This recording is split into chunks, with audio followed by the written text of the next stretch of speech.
Get ready for a heartwarming skit showcasing the native story by our school students. So let's welcome them. యేసుక్రీస్తు వారు ఆ కాలంలో ఎన్నో అద్భుతాలు ఎన్నో ఆశ్చర్య కార్యాలు కేవలం నోటి మాటతో చేశారు. అలాంటి ఒక సన్నివేశమే ఈ స్కిట్. మనం తోటివారి పట్ల ఎలాంటి స్నేహభావం కలిగి ఉండాలి. మనం ఏదైనా సాధించాలంటే ఎన్నో సమస్యలు ఎదురవుతాయి. వాటన్నిటినీ దాటి ఎలా విజయం సాధించాలి. మనం మనల్ని ఎంత ప్రేమిస్తామో అలానే ఇతరుల పట్ల కూడా ఎలా ప్రవర్తించాలో ఈ పక్షవాయుగల రోగిని స్వస్థపరచుటాన్ని స్కిట్ ద్వారా చూద్దాం. యేసుక్రీస్తు వారు పరిశుద్ధ గ్రంథంలోని కొన్ని మాటలు బోధించుచుండగా ఆయన చుట్టూ కొందరు ప్రజలు, గలిలియ దేశపు పరిసయ్యులు, ధర్మశాస్త్రోపదేశకులు కూర్చుని ఉంటారు. ప్రభు, ఈరోజు మీరు ఏం బోధించాలనుకుంటున్నారు? ఈరోజు నేను మీకు ఆజ్ఞల కోసం బోధించాలనుకుంటున్నా. ఆజ్ఞలు మన జీవితానికి ఎంతో ముఖ్యమైనవి. అవి ఎదుటివారితో ఎలా ఉండాలో చెప్తాయి. పాపం చేయకుండా మిమ్మల్ని కాపాడుతాయి. నిర్గమకాండం 20వ అధ్యాయంలో ఆజ్ఞల కోసం స్పష్టంగా చెప్పబడ్డాయి. అందులో మొదటిది, నిన్ను వలె నీ పొరుగువారిని ప్రేమించవలెను. మనల్ని మనం ఎంత ఇష్టపడతామో ఇతరుల పట్ల కూడా ద్వేషం, పగలు లేకుండా ప్రేమైక్యతలు కలిగి ఉండాలి. దొంగలింపకూడదు. నీ పొరుగువారి పట్ల అబద్ధపు సాక్ష్యం చెప్పకూడదు.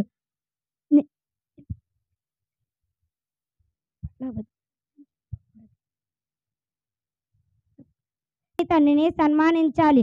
ఇవన్నీ ఆజ్ఞలు. ఆజ్ఞలను పాటించాలి. అప్పుడే మీరు పరలోక రాజ్యంలో ఉంటారు. ఆజ్ఞలను అతిక్రమించకూడదు. ప్రభు,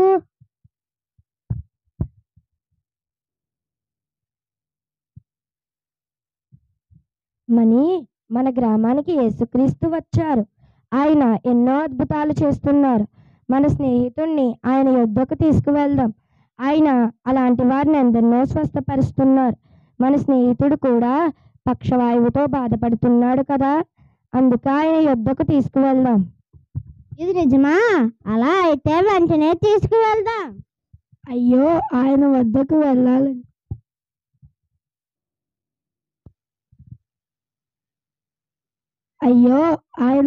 వెళ్ళాలంటే అసలు దారి దొరకటం లేదు.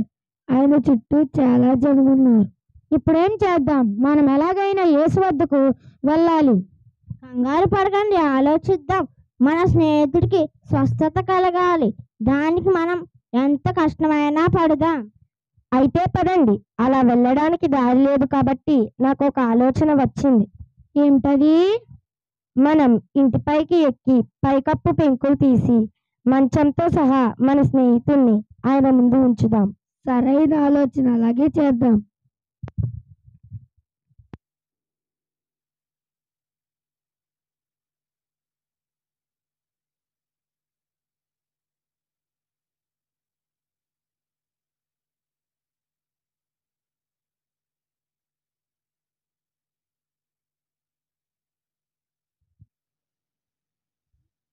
మీ విశ్వాసం చాలా గొప్పది. మీరు మీ స్నేహితుడి కోసం ఎంతో కష్టపడ్డారు. మీ స్నేహితుడికి తప్పకుండా స్వస్థత కలుగుతుంది. మీకు ఈ క్షణమే స్వస్థత కలుగుతుంది. నీవు వెంటనే లేచి నీ మంచం ఎత్తుకుని నడువు. నాకు స్వస్థత కలిగింది. యేసు చాలా గొప్పవాడు.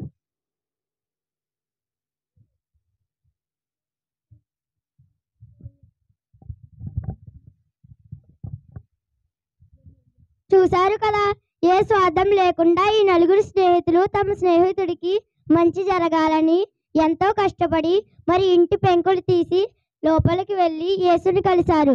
అలానే మనం కూడా ఇతరులతో, స్నేహితులతో సఖ్యతగా ఉంటూ ఏ స్వార్థం లేకుండా ఆపదలో ఉన్న వారికి సాయం చేయాలి.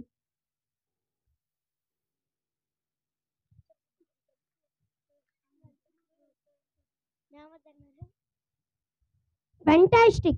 You guys are given such a grateful message to all people, and you did justice for your allotted roles.